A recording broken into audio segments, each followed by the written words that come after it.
Hi. I don't know எத்தனை பேருக்கு pencil use பண்றது பிடிக்கும்னு. பட் நம்ம childhood memories, education, everything starts with this simple graphite stick of wood. Let's pause for a moment and learn something from the things around us. Pencil பார்க்க சாதாரணமா தான் இருக்கும், but its journey is remarkable. Back in 15s, இங்கிலாந்துல ஒரு புயல்ல வேரோடு புடுங்கப்பட்ட மரம் reveals a shiny black material called graphite. Later, people அதை woodல wrap பண்ணி இப்ப நம்ம யூஸ் பண்ற பென்சில் ஷேப்க்கு கொண்டு வந்தாங்க. பென்சில் நம்ம தாட்ஸ் எழுத ஹெல்ப் பண்ணும். And in case if anything goes wrong, there is an eraser to correct it.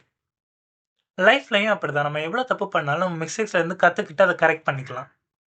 பென்சில்ல எழுதிட்டே இருக்கணும்னா அதை ஷார்ப் பண்ணிக்கிட்டே இருக்கணும். எவ்வளோ ஷார்ப் பண்றோமோ அவ்வளோ நல்லா பெர்ஃபார்ம் பண்ணும். In life to challenges and ஸ்ட்ரகிள்ஸ்னு எவ்வளோ டிஃபிகல்ட்டிஸ் வந்தாலும் it will make you stronger and sharper. பென்சிலோட பியூட்டி கிராஃபைட்ல இருக்கிறத சுத்தி உள்ள உட்ல இல்ல. அப்படிதான் நம்மளோட ஒர்த் நம்ம அப்பியரன்ஸ்ல இல்ல, நம்ம இன்னர் குவாலிட்டிஸ் அண்ட் கேரக்டர்ஸ்ல இருக்கு. நாட்கள் போக போக பென்சிலோட சைஸ் சின்னதாகிக்கிட்டே போகும், but it leaves countless notes and drawings.